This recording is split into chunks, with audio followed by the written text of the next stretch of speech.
कोई आगे नहीं बढ़ सकता। ये प्रश्न बिना हल किए नहीं जाया जा सकता। इसका हल केवल सत्संग में, संतों के संग में मिलता है। कैसे? गांठ है ही नहीं, खुलेगी कैसे? बंधन है, निश्चित है, बंधे हुए हैं। बंधे हो कीर मरकट की नहीं, बंधे हैं।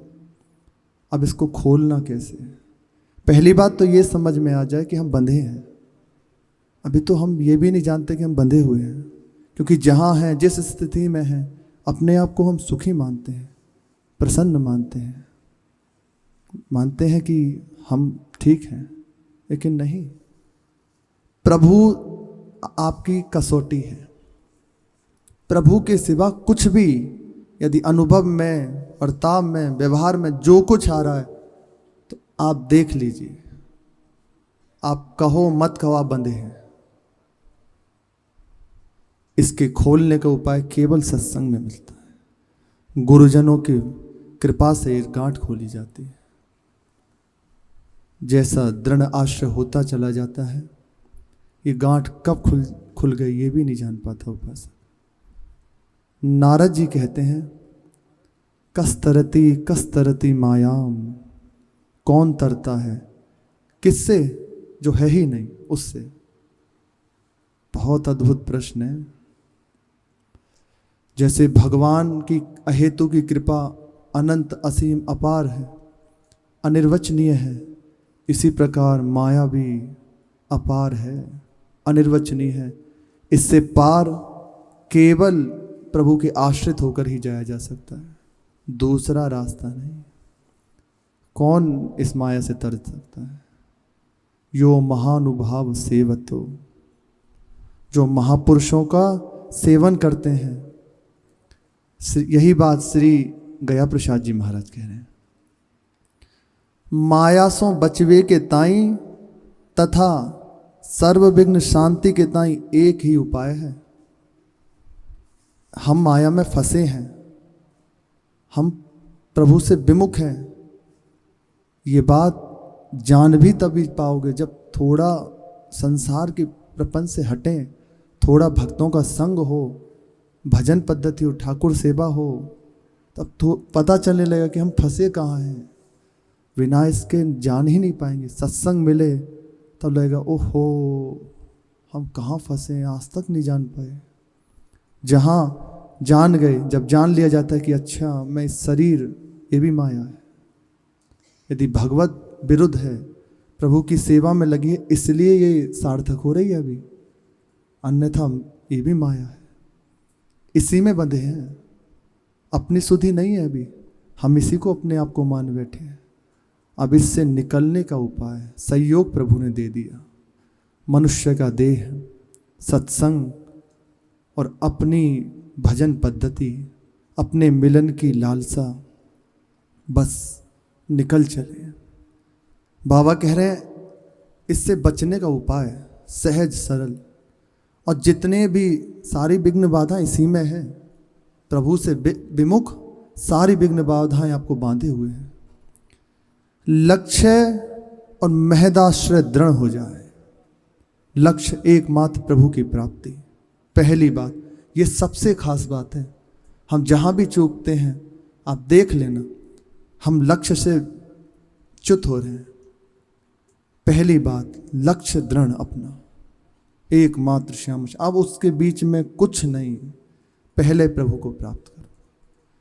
हमारे जितनी भी ये जो दूरी रहती है ना, इसी के कारण रहती है, लक्ष्य की दृढ़ता ना होने के कारण। और दूसरी बात, महद आश्रय। लक्ष्य दृढ़ हो गया, प्रभु चाहिए, अब उसका रास्ता कौन बताएगा, कैसे वो प्राप्त होते हैं? महापुरुष, उनका सहज स्वरूप इस लक्ष्य को दृढ़ केवल महापुरुष की कृपा से होता है। सत्संग मिला, सत्संग से ये सहज में हो जाता है, हृदय में आने लगता है, मेरे जीवन की उपलब्धि प्रभु की प्राप्ति है। कैसे होगी? महापुरुषों के, संतों के चरणों का आश्रय लेने से होगी। थोड़ा भजन बढ़ाएं तो ये निश्चित कहते हैं भय प्रकट हो जाएगा हृदय में, भयभीत हो जाएगा हृदय। थोड़ा सा विचार जब बदलने लगे ना, हृदय इतना भयभीत हो जाएगा, मैं कहाँ फंसा हूँ, किस जगह फंसा हूँ, प्रभु निकालिए। महाप्रभु कह रहे हैं, नवलता मंदिर वरे स्वमंदे सदानंदम वृंदावन नवलता मंदिर वरे। श्लोक विस्मृत हो रहा है। कह रहे हैं उसमें, हे युगल सरकार ज्वलज्ज्वालम शीत है स्वपद मकरंदे समयतु, मैं जल रहा हूँ, आप अपने चरणों का आश्रय देकर, अपने चरणों में स्वीकार कर कर, अपने चरण मेरे हृदय में स्फुरित करके मेरे जलते हुए हृदय को शांत कर दीजिए। ज्वलज्ज्वालम, ज्वलज्ज्वाल, संसार भयानक जाल से युक्त है। अगर सुखद लग रहा है तो आप समझ लीजिए अभी प्रभु की ओर नहीं चल रहे। थोड़ा सा चित्त जहाँ आप भजन बढ़ाएं, भयभीत हो जाएगा हृदय, कहाँ फंसा हूँ, हृदय में विकलता व्याकुलता शुरू हो जाएगी, निकालो, कैसे निकलो।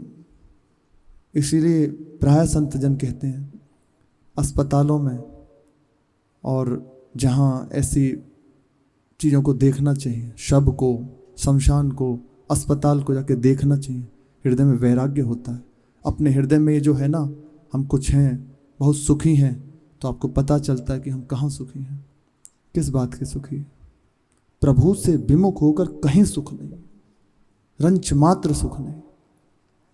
अब ये पूर्णता पता चलती है केवल सत्संग में, जहाँ सत्संग में पता चला मेरे जीवन का लक्ष्य प्रभु की प्राप्ति है, और वह होता है गुरु कृपा से। तो बस प्रथम सत्संग, जैसे भी सानिध्य प्राप्त हुआ, संतों का संग, सत्संग, उससे हृदय में ये लालसा बहुत जल्दी प्रबल हो जाती है। प्राप्ति का उपाय प्रभु का लक्ष्य बन गया। अब प्राप्त होंगे केवल महापुरुषों की कृपा से। फिर दूसरा बात आती है, मैं दीक्षा लूँ, जहाँ अंदर हुई अपने गुरु भाव से स्वीकार किया, उनके चरणों का आश्रय, और फिर यहाँ से यात्रा प्रारंभ होती है उसकी। जो ही उसने प्रारंभ किया महापुरुषों की आज्ञा में जीवन, जो प्रथम सोपान है माया का, वो छूट गया बिना किसी हेतु, शरणागत होते ही। फिर आगे की यात्रा इस शरीर भाव से हटकर पूर्ण रूपेण श्यामा श्याम के भाव में डूबे रहना, साथ ही निरंतर कृपा की स्मृति रहे। 3 बात बाबा कह रहे हैं। पहली लक्ष्य दृढ़, दूसरा महदाश्रय महापुरुषों के चरणों का असर, तीसरी जो कृपा हम पे हो रही है, संतों का संग, मनुष्य देह, भजन करने की रति, सत्संग, ये सब जो मिला है, निरंतर कृपा का अनुभव। कृपा का जो अनुभव करता है ना, उसे तरना नहीं पड़ता। गाय राम गुण बिना ही प्रयास, बिना प्रयास के तर जाता है। माया से बचने का बिल्कुल सरल उपाय, बहुत व्याख्याएं हैं, बहुत विस्तार में, पर महापुरुष जन एकदम समेट के अपने आप को बता देते हैं कैसे, कहाँ फंसे और कैसे निकल पाओगे। 3 बातें। लक्ष्य दृढ़, हमारा लक्ष्य ना कहीं ढीला होने पावे। बहुत खास बात, इस बात पे ध्यान दें। हम राजी हो जाते हैं, हर बात में राजी हो जाते हैं। राजी नहीं होना, कहीं राजी नहीं होना। जैसे किसी को 1 खरब रुपए की हृदय में बात बनी कि मुझे 1 खरब रुपया आज मिले, और यदि उससे 1 लाख या 1 करोड़ मिले तो कैसा लगेगा? राजी हो जाएगा वो, क्योंकि उसे पता, उसे संतुष्ट नहीं होगी, जलन होगी कि मेरा लक्ष्य 1 खरब है, ये लाख करोड़ तो कितने उसकी गिनती में आ जाएंगे। वो राजी नहीं होगा। और यदि राजी हो गया तो अभी उसकी 1 खरब की दृढ़ बात नहीं है। इसे दृढ़ हृदय में बात आ जाए, प्रभु की प्राप्ति के सिवा कोई दूसरी बात नहीं। सार बात है, इसको पाने के बाद कुछ पाना नहीं बाकी रहता, कुछ पाना बाकी नहीं रहता। प्रभु के चरणों के आश्रय, महापुरुषों का आश्रय, लक्ष्य दृढ़ और निरंतर उनकी कृपा की स्मृति। जहाँ कृपा में चित्त जुड़ता है ना, तो प्रभु का स्मरण बनने लगता है। संसार का स्मरण छूटा, भगवत प्राप्ति। आप भगवत प्राप्त हैं, उस समय भगवत, जितनी देर आप प्रभु के चिंतन में हैं, भगवान के चिंतन में हैं, संसार के चिंतन से रहित हैं, उतनी देर आप भगवत स्वरूप हैं। महापुरुषों का, सिद्ध महापुरुषों का इतना ही होता है, अखंड स्मृति जागृत हो जाती है। ना शरीर की स्मृति, ना संसार की स्मृति, निरंतर श्यामा श्याम की स्मृति में डूबे रहते हैं। इस देह की भी स्मृति नहीं। जितनी देर ये बनी रहती है उतनी देर आप भगवत प्राप्त हैं। अब देख, निरंतर भगवत प्राप्ति, अखंड स्मृति, तीन बात, लक्ष्य दृढ़, महापुरुषों के चरणों का आश्रय, निरंतर प्रभु के चरणों की स्मृति। प्रसंग चल रहा है, श्री मीरा जी प्रथम बार भाव राज्य में प्रवेश। यद्यपि ये तो अपने जनों को दिखाने के लिए, मंगल करने के लिए बाहरी लीला, नहीं तो निरंतर वे डूबे हुए ही हैं। और हृदय के उद्गार प्रकट हुए पदों के रूप में। प्रथम पद पूरा हुआ, बैठी हुई है ठाकुर के सामने, एक पद गायन किया, पर अभी हृदय की भाव सरिता उमड़ रही है और चित्त अभी विश्राम नहीं हुआ। जैसे जब हृदय की बात कह दी जाती है ना किसी अपने से, तो चित्त हल्का हो जाता है। बहुत भरा हो अंदर, तो जैसे बहुत कोई अपना हो, उससे अपनी बात कह दो तो हल्का हो जाता है। इसलिए किसी को अपना ना बनाए। प्रभु के सिवा आपके ठाकुर विराजमान है ना, जैसी भी हृदय की स्थिति है, आपसे नहीं सहन होता ना, बस जाके बिल्कुल उनसे कह देना। आप देखना ऐसा समाधान बिना प्रयास के हो जाएगा, सहज में। जैसी भी स्थिति हो, जो भी गलती हो जाए, उनके सिवा किसी और को माना तो वह आपका समाधान तो कर नहीं पाएगा।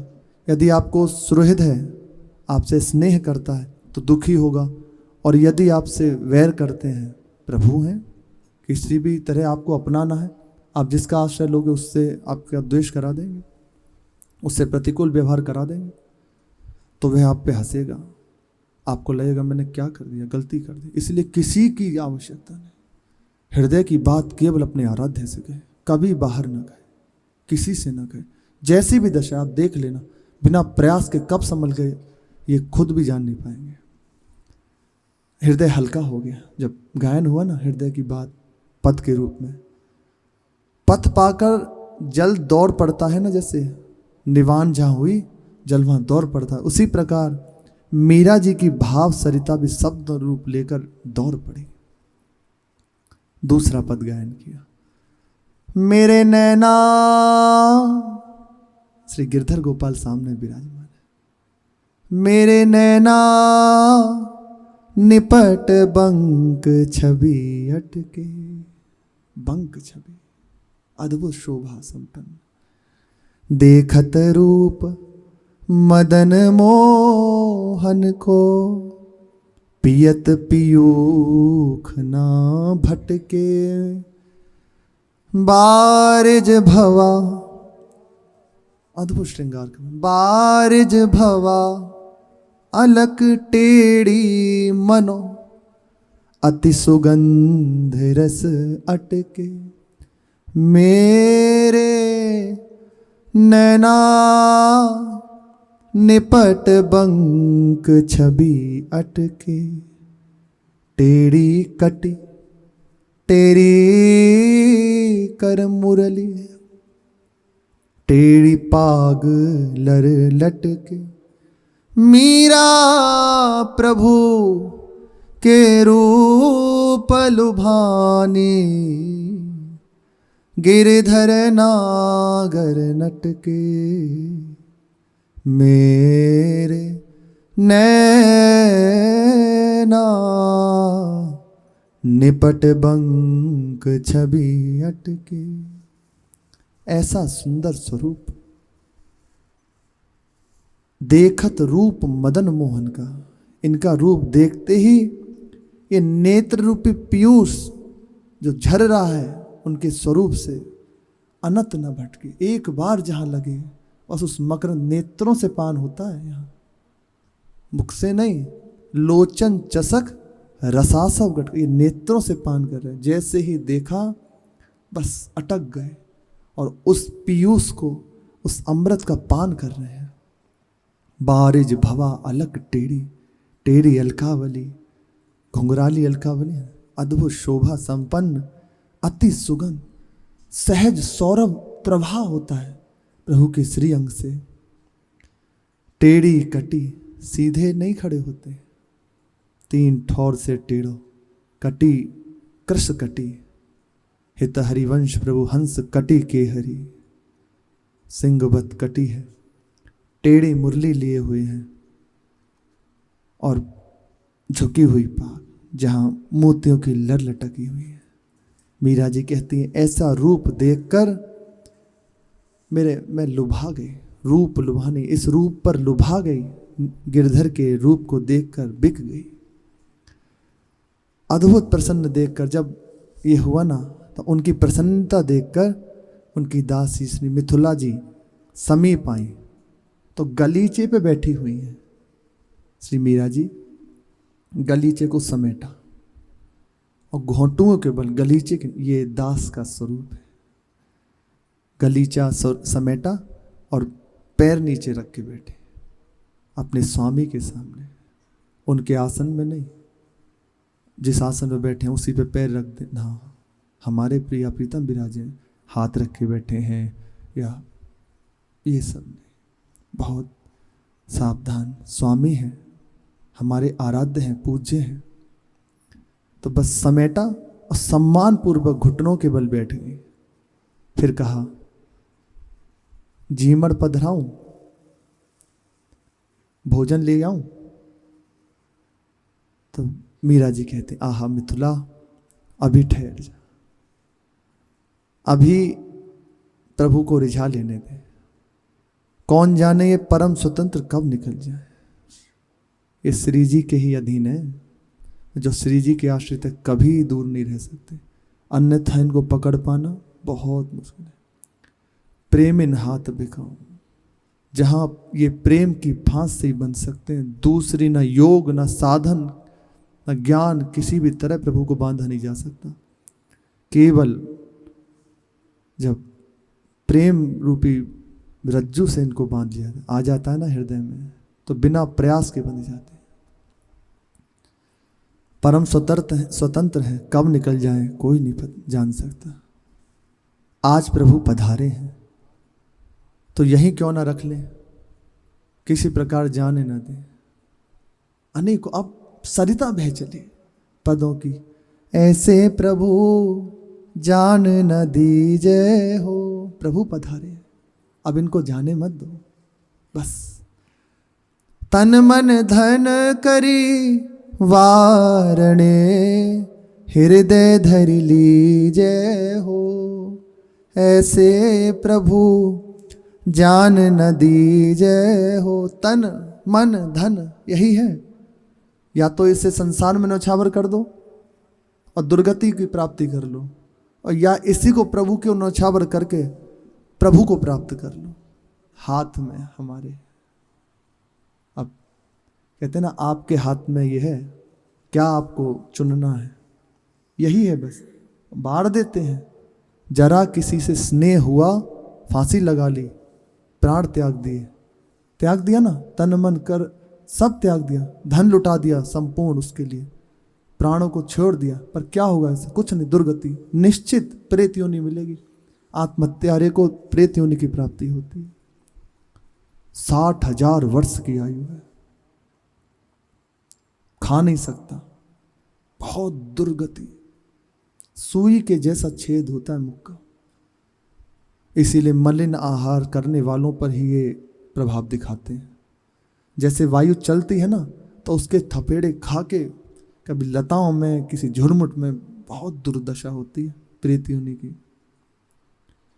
ऐसी है, यदि संसार की ओर जितना बार दोगे, संसार को रिझाने में लगा दिया ना, और इसी को यही बस प्रभु को बाढ़ दिया, शरीर प्रभु की सेवा में, मन प्रभु के सुमिरन में, उनकी सेवा में, मन से भी सेवा, और जो अपने पास है उनकी सेवा में, उनके जनों की सेवा में लगा दिया, बिना प्रयास के हृदय धरि लीजिए हो।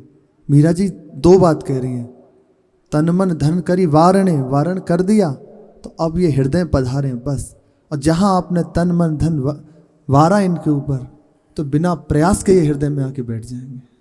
हृदय धरी लीजिए हो, आव सखी मुख देखिए, नैना रस पीजे हो, जिन जिन विधि रीझे हरि, सोई कीजे हो, ऐसे प्रभु जान न दीजे हो। हे सखी आओ पधारो,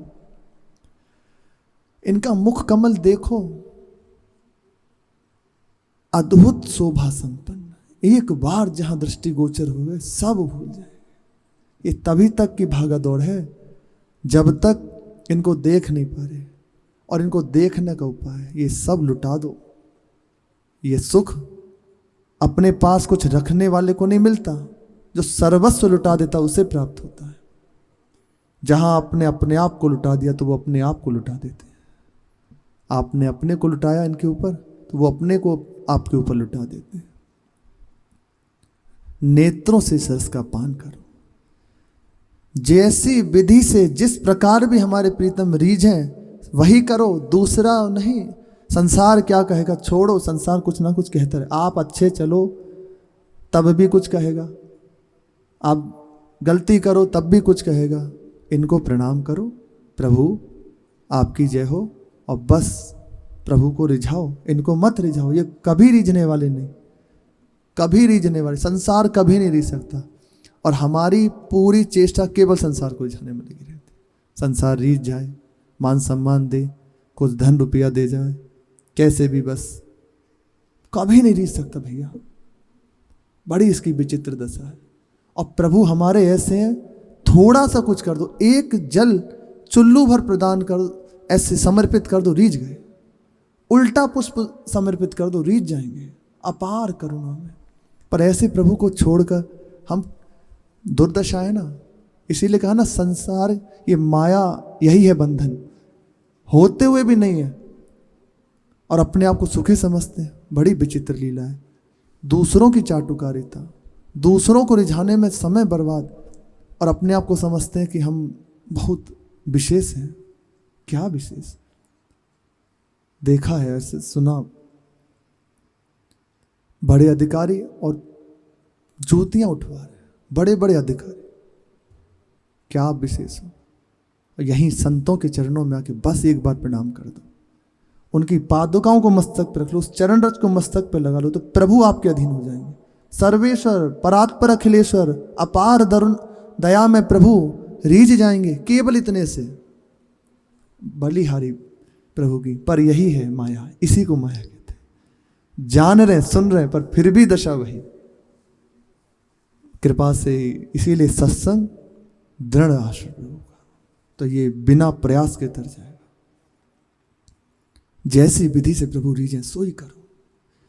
सुंदर श्याम सुहावना मुख देखा जीजे हो, मीरा के प्रभु श्याम जी बर भागण रीझे हो, ऐसे प्रभु जान न दीजे हो, ऐसे प्रभु जान न दीजे हो।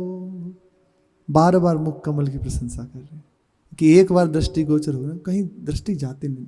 प्रेमी के नेत्र मुख कमल पे होते हैं, नेत्रों में बसते, और जो अन्य भाव जैसे दास भाव से, तो उसके दृष्टि केवल चरणों में होगी, क्योंकि स्वामी है ना, और वहाँ प्रीतम है, तो बस मुख कमल नहीं रखते हुए हर समय। आप पूछो जो प्रेमी जन के राधा वल्लभ जी के दर्शन करने गए, क्या देखा? घंटों खड़े हैं, यही नहीं पता चलता कि इतना समय बीत गया। क्या देखा कि बस ज़्यादा पोशाक वगैरह भी नहीं पता कौन सी देखी पहनी है। अद्भुत नेत्रों की शो, बस वहीं अटक के रह गए। ये प्रेमियों की दृष्टि है। इसी प्रकार सब जैसे जिस भाव से जो है ना, तो वैसे ही प्रभु उनको सुख देते हैं। और जैसे जो दास भाव से हैं, तो उनके दृष्टि, उन्हें यही नहीं पता कि प्रभु कैसा क्या, बस चरणों में दृष्टि उनकी रहती है। बार बार मीरा जी कह रही हैं, ऐसा अद्भुत मुख है, क्योंकि प्रीतम है ना उनके। बस इसी को देख देख कर जीजिए। श्री स्वामी हरिदास जी भी कहते हैं, ये बिहारी जी का मुख अद्भुत है, सुख की राशि है, बस इसको देख कर जियो। श्री स्वामी हरिदास जी महाराज, मीरा के प्रभु श्याम जी बड़ भाग रीजो, बड़े भाग्य अब हो गए जो सत्संगति मिली और उन्हें रिझाने का तरकीब आ गई। हमें पता चले कैसे रिझेंगे प्रभु, उनके होने से प्रभु रिझ जाते। जहाँ इसी से रिझते हैं बड़े भाग्य के प्रभु रीझ गए। बड़े भागन रीझो, बड़े भाग्य से रीझते हैं। निरंतर अपने आप को धन्य अति धन्य मान रही है, क्योंकि जो चाहिए वो मिल रहा है। यही चाहिए, वास्तविक कुछ नहीं चाहिए इसके सिवा। प्रभु मिल जाए, उनके प्रेम में चित्त डूब जाए, रात दिन उन्हें गाय गा के दीजिए। उनका गान, उनका चिंतन, अपार सुख, यही सुख है, सच्चा सुख है।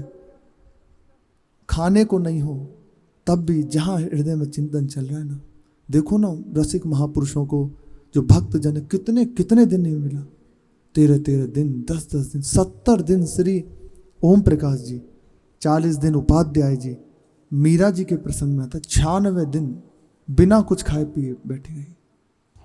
श्री कबीरदास जी महाराज 46 दिन तक बैठे। अद्भुत, क्या आहार, ये शरीर का धर्म है, लेकिन उन्हें स्वरूप का आहार मिल रहा है। प्रभु की रूप माधुरी देख रहे हैं, उसका पान कर रहे हैं। तो जिस समय ओम प्रकाश जी की अवस्था बिल्कुल पास थे साक्षात्कार के, 55-60 दिन हो चुके थे, तो वैद्य दादी आए, बुलाया, कुछ पा नहीं रहे, शरीर दुर्बल हो जाएगा। तो नाड़ी देखी उठ दबाकर, कहा शरीर दिखाई भले दे रहा है कि इनका दुर्बल, लेकिन इन्हें कोई रोग नहीं है, कहीं कोई दुर्बलता नहीं है इनके हृदय में। और देखो तो रक्तचाप बिल्कुल ठीक, नाड़ी जैसे चलनी चाहिए वैसे ही चल रही है। बोले ये आश्चर्य है। ये कोई आश्चर्य नहीं है, क्योंकि प्रभु बैठे हैं ना हृदय में, वो दे रहे हैं। इसीलिए तन मन धन करी वारणी, ये बार दो तो ये प्रभु उनकी जिम्मेदारी हो गई। अपनी जिम्मेदारी छोड़ दी ना, बेपरवाह, वो जिम्मेदारी ले लेते हैं। अत्यंत धन्य, अति धन्य। करते करते यही करते करते मिलती है। श्री गोस्वामी जी कहते हैं, पायो परम विश्राम राम समान प्रभु नाहि को। अन्य विश्राम नहीं हो सकता, कितना भी दौड़ लिया जाए, जो चाहे सो कर ले, ये विश्राम की प्राप्ति नहीं हो सकती। जहाँ विश्राम मिलेगा आप देख लेना, प्रभु के चरणों में, श्री वृंदावन में, श्यामा जी के चरणों में। लीला चिंतन के द्वार खुल गए और अनुभव की अभिव्यक्ति होने लगी। दिनादिन उनके भजन पूजन का चाव बढ़ने लगा। अपराध रहित होकर, दैन्य होकर यदि आप लगो तो बहुत जल्दी निरंतर भजन की रति, प्रभु से मिलने की विकलता, एक तो धाम, दूसरा गुरुजनों का संग, सत्संग, बहुत जल्दी हृदय में ये होने लगता है। पर अब अहंकार मूल, उसकी वजह से कहीं ना कहीं हमसे ऐसी चेष्टाएं हो जाती हैं, गलतियां हो जाती हैं, संत अपराध बन जाता है, ये ढक जाता है। फिर लगता है कि अरे ठीक है, चलते रहो, चलाओ, काम चलाओ, खा पी के आनंद लो। आनंद तो प्रभु के चरणों में वो कहीं नहीं मिल सकता। कह रहे हैं दिन प्रतिदिन उनके भजन का चाव बढ़ने लगा। नाना तरह भांति से श्रृंगार करती, कभी फूलों से, कभी मोतियों की माला से, कभी जरी के जगमगाते वस्त्रों से, कभी पतले हल्के मलमल के सादे वस्त्रों से। जैसी अनुकूल ऋतु वैसे ही सेवा उन्हें। भांति भांति के भोजन सामग्री बनाकर भोग लगाती, आरती करती और सामने गा बजा कर रिझाती। सब योग साधन बंद, यही योग है। हर समय श्यामा श्याम उनको रिझाना, 8 पहर कैसे भी बस मेरे प्रभु रिझे, उनको रिझाते रहना। शीतकाल की रात में उठ उठ करके बार बार उड़ाती, कहीं ठंडी तो नहीं लग गई, कहीं कोई। ये अत्यंत, ये उपासना अद्भुत है। बहुत दुलारमय उपासना है प्रभु की, बहुत दुलारमय। जैसे एकदम आसक्त चित्त होके, और जहाँ इस उपासना में चित्त जुड़ता है ना, खत्म, कहाँ सृष्टि कहाँ बंधन, खत्म। हमारे प्रिया प्रीतम सुखी रहे, मैं उनको भूलूँ ना, खास बात इतनी रहती है। कोई बंधन नहीं, कोई कुछ नहीं। आप जितनी देर इससे विमुख हैं उसी समय बंधन है, उसी समय क्लेश है, उसी समय गलती है। बस हर समय रिझान। तांबूलम, महाप्रभु कहें, क्वचित दर्पयामि चरणों संवाहयामि क्वचिन, माला देख क्वचित दर्पयामि चरणों परिमंड है। पूरा श्लोक में कहते हैं, श्री राधा राधिका माधवो पाया में ग्रहे कदा खलु भजे श्री राधिका माधवो। कब ऐसा होगा, मैं घर में रह के ये जो उपासना बता रहे ना, उनका श्रृंगार करना, आरती करना, उन्हें रिझाना, उनके सामने गाना, भोग लगाना, और बस हर समय में लगे, ये कब मैं करूँगा। महाप्रभु कह रहे हैं, इसी के लिए कह रहे हैं। गर्मियों में रात को जग कर पंखा झलते, कहीं गर्मी ना लगे, बहुत दुलार में। पूज्य महाराज जी ऐसे संध्या के समय आए, ऐसे देखा, बैठ गए, स्वयं पंखा लेके बैठ गए आके। श्री जी हैं, मक्खी ना लगे, पंखा लेके, सबकी सेवा करो, सब आके लगो, सबको सेवा में लगा दिया। गुरुजन ही कृपा करके बताते, कह रहे रात्रि में उठ के बैठती, पंखा झलती रहती। अभी की पता नहीं ना, पहले प्रायः प्रत्येक मंदिर में ऐसा था, पूरी पूरी रात हाथ के पंखा ऐसे, वो डोरी खींचने वाला ठाकुर शयन कर रहे हैं, उनको झल रहे हैं पंखे। तटीय आश्रम में या और भी कई जगह अभी भी ऐसा है, ऐसे झलते रहते हैं पंखा। बड़ा पंखा छत पे लगा होता है, उसे हाथ से झुलाते हैं पूरी पूरी रात। रंगनाथ जी के मंदिर में एक सेवा करते थे, बस पूरी रात ऐसे ही पंखा चलते रहते। ठाकुर जी आ जाते, बात करने आ गए, कुछ ही समय सेवा, रात भर बैठे हुए प्रभु आ गए, आके सामने बैठ के बात करते। ये बहुत जल्दी प्रभु रीझ जाते हैं। तीसरे दिन, चौथे दिन, हर रोज नित्य उत्सव होता ही रहता। शेष चर्चा आगे। श्री राधा वल्लभ लाल की जय।